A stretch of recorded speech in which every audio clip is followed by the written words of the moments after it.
کچھ اور کویسچنز ہیں، پہلے وہ لیتے ہیں۔ ایک بھائی نے فرمایا کہ میں شپ پر کام کرتا ہوں اور ہمارے شپ پر پیک گوشت آتا ہے جس پہ لکھا ہوتا ہے حلال، اور اس کے ساتھ سرٹیفکیٹ بھی کمپنی دیتی ہے، یعنی جیسے بعض لوگ ہوتے ہیں مفتیان کرام، وہ حلال کا سرٹیفکیٹ جاری کر دیتے ہیں، تو اس طرح سرٹیفکیٹ بھی ہوتا ہے۔ لیکن مسئلہ یہ ہے کہ لانے والے غیر مسلم ہوتے ہیں اور پکانے والے بھی غیر مسلم ہوتے ہیں، تو کیا حکم شرع ہوگا؟ دیکھیں، یہ جو حرام حلال پاک ناپاک ہے، انہیں دیانات کہتے ہیں، اور دیانات کے مسائل میں کافر کی خبر کا اعتبار نہیں ہوتا۔ یعنی مطلب کہنے کا یہ ہے کہ اگر ایک کافر کھلا گوشت لے کر آئے اور کہے کہ یہ پاک ہے، ذبیحہ یعنی حلال ہے، تو ہم اس کا اعتبار نہیں کریں گے، خاص طور پہ گوشت کے اس میں اصل حرمت ہوتی ہے، حرام ہونا ہوتا ہے۔ لیکن اگر ایک کافر گوشت لاتا ہے اور کہتا ہے کہ میں مسلمان کی دکان سے لے کر آیا ہوں، یہ دیانات کا مسئلہ نہیں ہے، وہ تو ایک مسلمان سے دکان سے گوشت لانے کی خبر دے رہا ہے، گوشت کے بارے میں نہیں کہہ رہا ہے کہ یہ حلال ہے یا حرام۔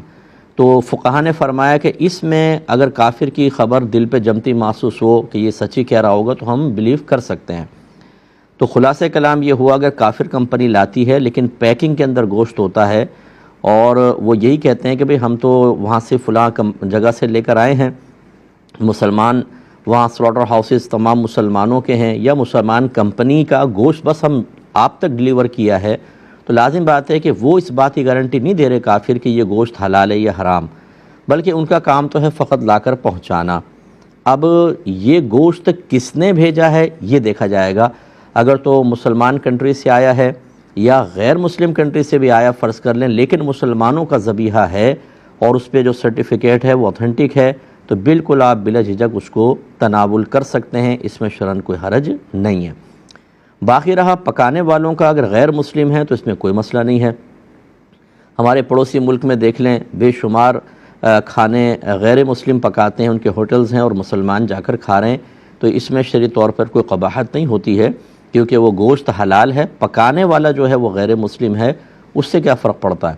ہاں، اگر گوشت بھی وہ لے کر آتا اور پھر پکاتا، پھر یہ مسئلہ تھا پتہ نہیں کہاں سے گوشت لے کر آیا۔ جب یہ کنفرم ہو گیا کہ یہ حلال گوشت ہے، سرٹیفکیٹ بھی آپ کے پاس ہے، آپ مطمئن ہیں، اب غیر مسلم کے پکانے سے کوئی فرق نہیں پڑتا ہے۔ بہت سے گھروں میں خانسامہ غیر مسلم ہوتے ہیں، تو بہرحال اس کی گنجائش بالکل نکلتی ہے۔